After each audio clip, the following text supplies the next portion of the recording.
네, 여러분 안녕하세요. 어제 삼성전자 얘기는 재미있으셨나요? 모르겠습니다. 오늘은 이제 드디어 정치권에서 세금 얘기가 조금씩 이제 나오고 있습니다. 새누리당에서 불쑥 내놨다가 압득을 하고 집어넣었고요. 그 다음에 문재인 후보는 뭐 일관되게 부자 정세 뭐 이런 주장을 내놓고 있고, 또 그 다음에 뭐 안철수 후보가 난데없이 또 간이과세자 를 확대하자 뭐 이런 얘기를 꺼내놓고, 또 뭐 조세정이 뭐 이런 얘기를 또 꺼내놓아서 제가 참 웃었습니다만은, 오늘 뭐 이 세금 얘기에 대해서 조금 얘기를 해보도록 하겠습니다.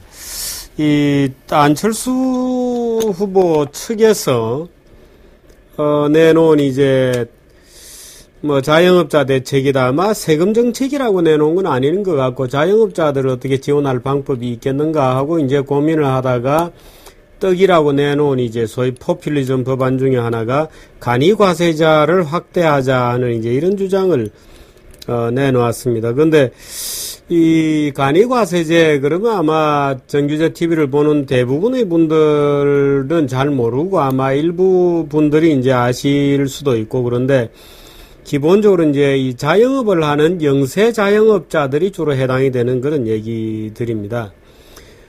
우리나라가 조세 부담률이 이제 대개 OECD 평균보다 한 2%, 2점 몇 프로 정도, 포인트 정도 낮습니다.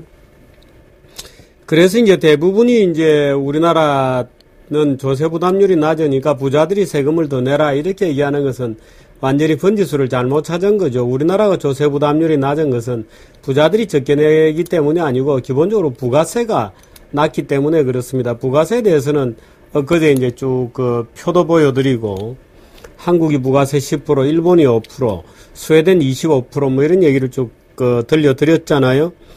근데 이제 부가세가 우리나라가 10% 정도밖에 안 되고, 부가세 세수 비중이 어느 나라나 그 나라 세수 중에서 가장 높습니다. 미국 같은 경우에는 부가세가 없고 각 주별로 소비세가 있습니다. 그 부가세는 각 매 거래 단계마다 전 매입하고 매출이 있으면 매입 매출에 부과된 가치에 매긴다 해서 부가세 value added tax고요.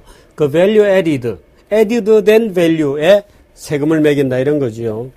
그 이제 소비세 또는 뭐 판매세 하는 것은 판매 총 금액의 일정 부분을 매기는 거고, 소비세도 마찬가지입니다. 다 같은 말인데 어떤 방법으로 매기느냐에 따라서 이제 이름이 다르고 실제고 방법에 따라서 약간 또 세금액에 또 차이가 납니다.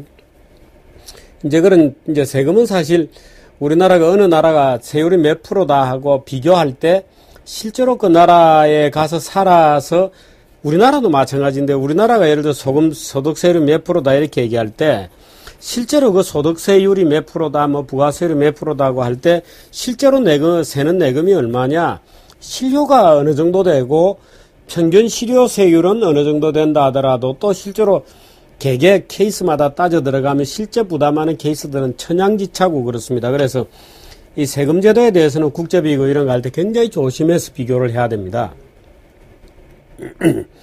근데 간이과세 제도라는 것은 우리나라가 이제 부가세 하던 70년대 몇 개 나라가 이제 유럽이 부가세 제도 같은 것을 도입을 하고, 유럽은 지금 뭐 스웨덴 이런 나라들은 북구는 대개 25%까지 부가세가 말하자면 소비세가 높습니다.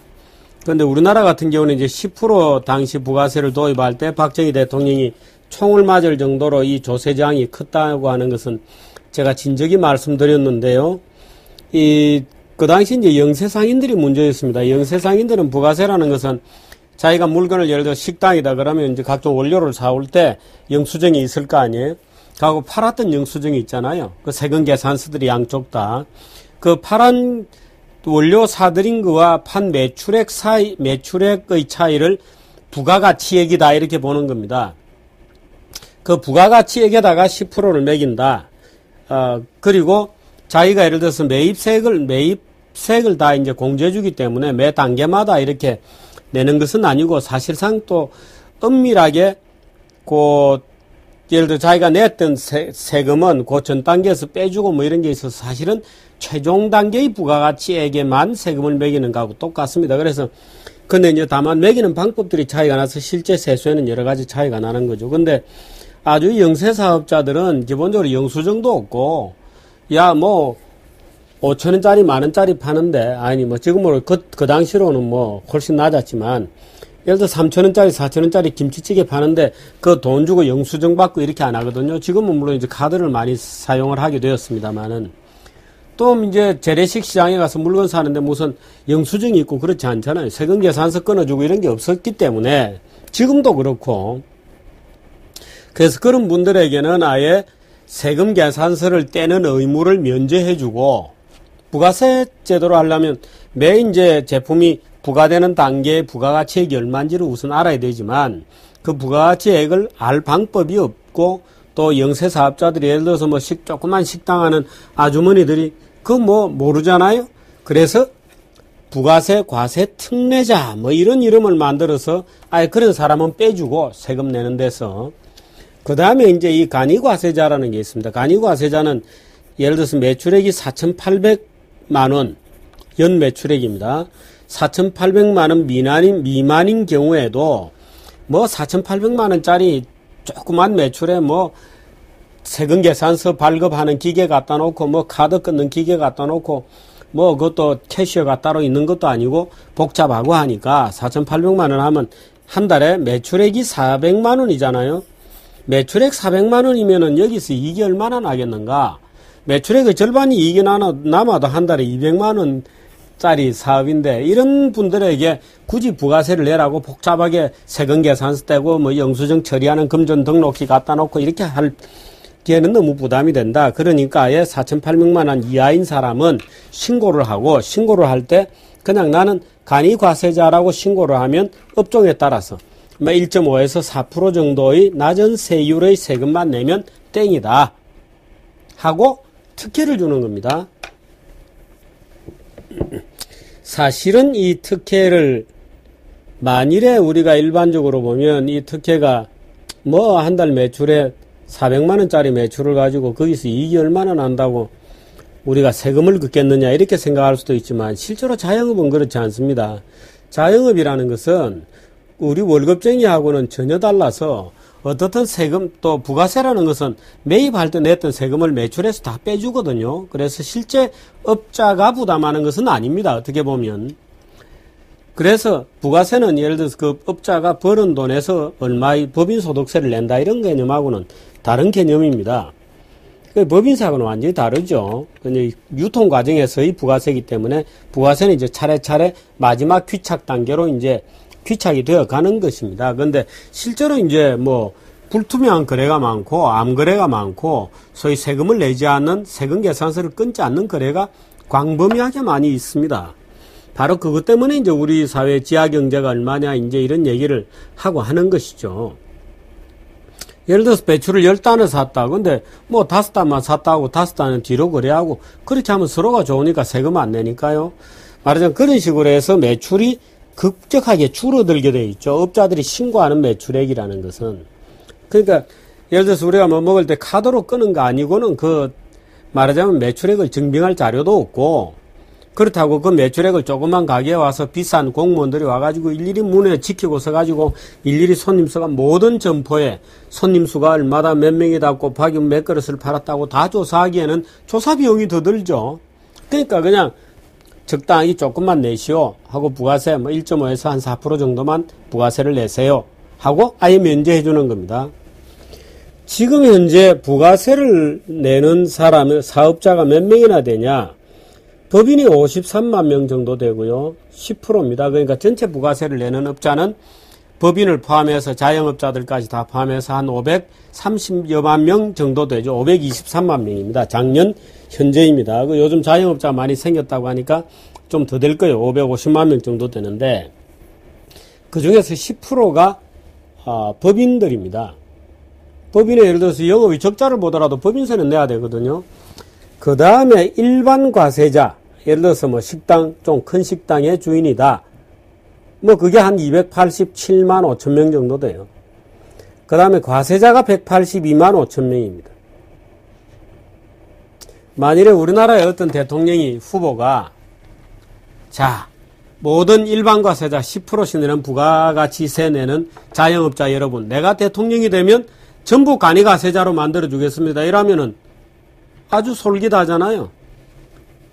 그렇게 간이과세자들이 내는 돈이 얼마냐? 일반과세자들이 약 8조 원 정도 됩니다.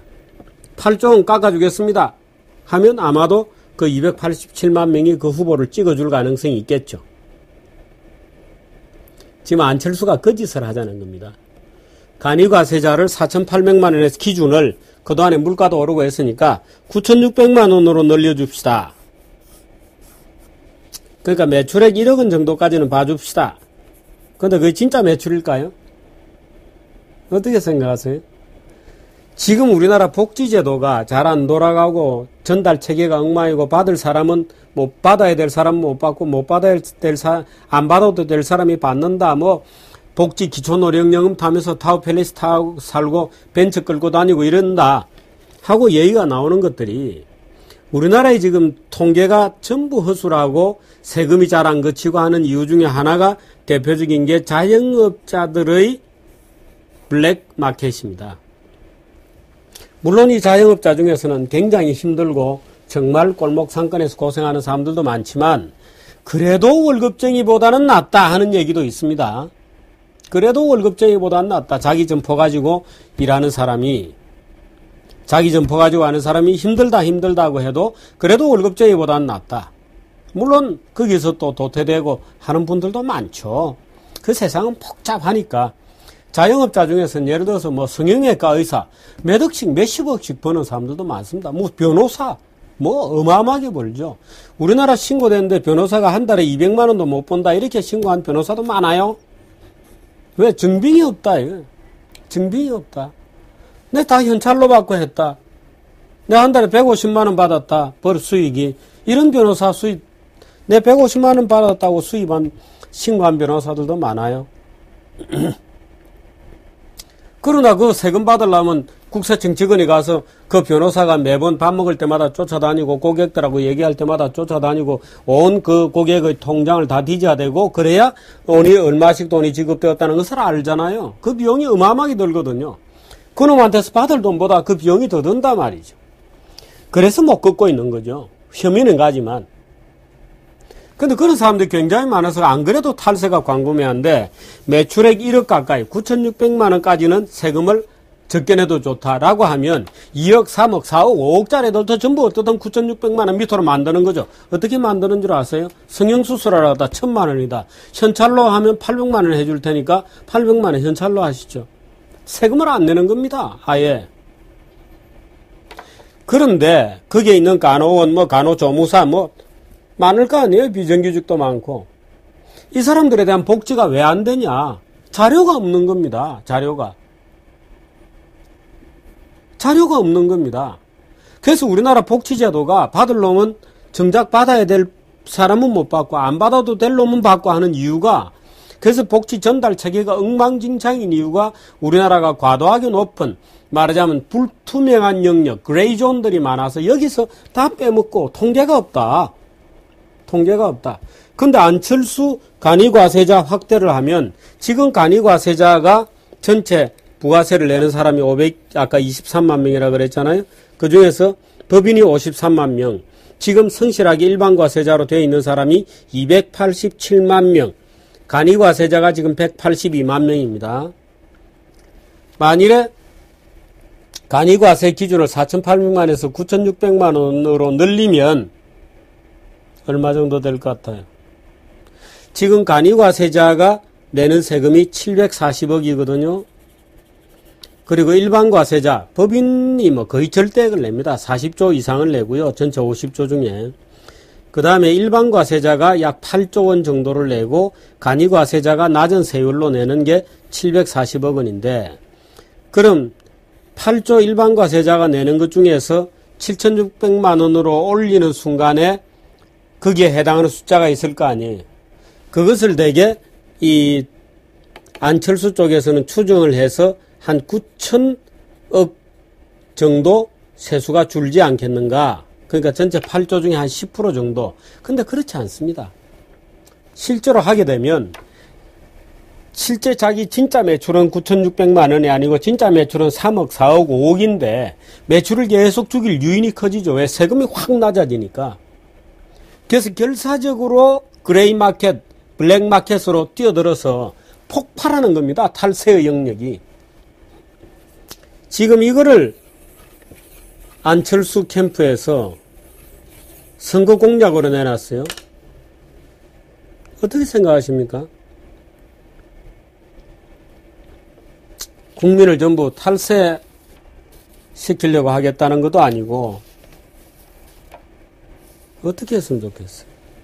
이 어마어마한 무지를 세금도 모르고 나라 살림도 모르고 안철수 캠프, 안철수 본인이 또 이런 얘기를 했어요. 조세정의를 실현하겠다. 상속증여 등.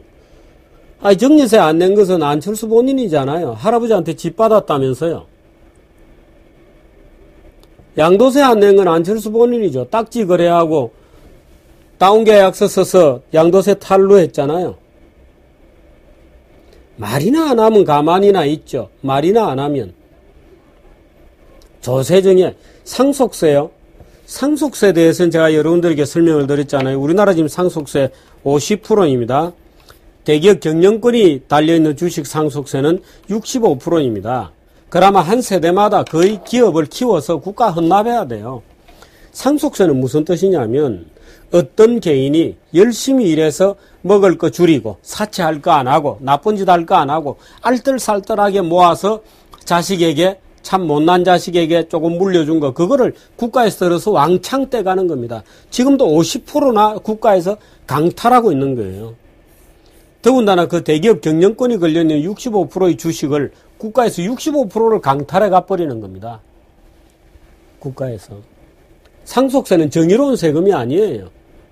상속세는 안철수 후보가 얘기하듯이 상속증여세는 정의로운 세금도 아니고 아무것도 아니에요.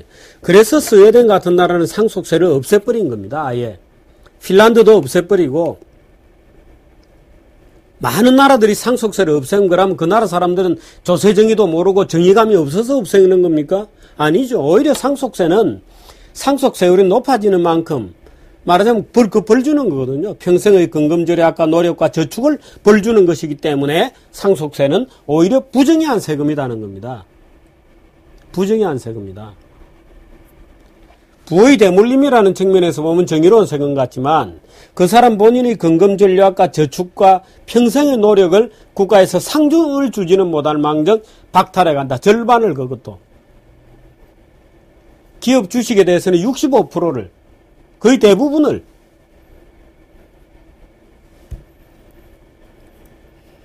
빼앗아가는 겁니다. 국가 강탈해가는 거죠. 조폭처럼. 그래서 그게 정의로운 세금도 아니고 간이과세자를 늘려주자. 그러면은 이 182만 명 외에 차순위에 있는 일반과세자 287만 명의 일반과세자 중에 제가 볼 때는 아마 9천만 원으로 올리는 순간에 거기서 100만 명 정도까지도 밑으로 떨어지려고 애를 쓸 텐데요. 매출을 줄이려고. 어떤 매출? 진짜 매출이 아니고 신고하는 매출을 줄이려고 극단적 방법을 쓸 겁니다. 그래서 뭐 자동차를 수리하러 갔다 그러면은 아저씨 이거 원래 다 고치면은 20만 원인데요.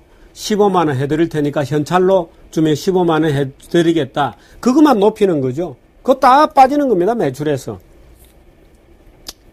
그런 세상이 되길 원하십니까? 그러면 그 자동차 수리소에서 뭐 예를 들어서 죄송합니다만은 자동차 수리소들이 요즘은 많이 좋아졌죠. 그럼 어디를 가든지 거기에도 직원들이 있고 할 텐데 다 비정규직으로 나앉고 그 월급을 얼마 주는지도 통계도 없고 얼마 주는지 통계도 없으니까 복지제도도 통계를 만들 수 없고 복지제도 무슨 근로소득 장려세제 이런 거 할 수가 없습니다. 그런 사람을 전체 자영업자 중에 자영업자와 그 자영업자에 딸려있는 수백만의 사람을 그 그레이 지역으로 내몰자고 지금 안철수가 주장하는 거예요. 무슨 복지하자 그랬잖아요. 뭐로? 어떤 자료로? 누가 복지를 가져가고 누가 복지를 못 가져가느냐 말이에요. 이래가지고 국가를 끌어가겠다고요? 이래가지고 국가를 대통령이 되겠다고 지금 나와 있는 사람이 이래 되겠어요? 뭐 치사하게 안철수 뭐 정여세 안 냈다 이런 얘기인데 하고 싶지도 않아요. 논리라도 바로 좀 내고 이 말 들으면 이 말하고 저 말 들으면 저 말이에요. 누가 보편적 복지하려면 국민들이 십시할반론으로 보편적 세금을 내는 게 맞다 하니까 안철수 생각 쓸 때는 보편적이라는 말을 안 썼지만 지불 가능한 대로 능력 있는 대로 조금씩 더 내자 이렇게 얘기했잖아요. 근데 이건 관이가세자 확대해서 아예 완전히 불법의 영역을 이렇게 엄청나게 키우자. 세금 안 내면 잡아 죽이자 그랬잖아요. 본인 입으로. 그 본인의 딱지 그래, 본인의 할아버지가 준 아파트 이런 건 어떻게 할 거예요? 세금 안 냈을 텐데.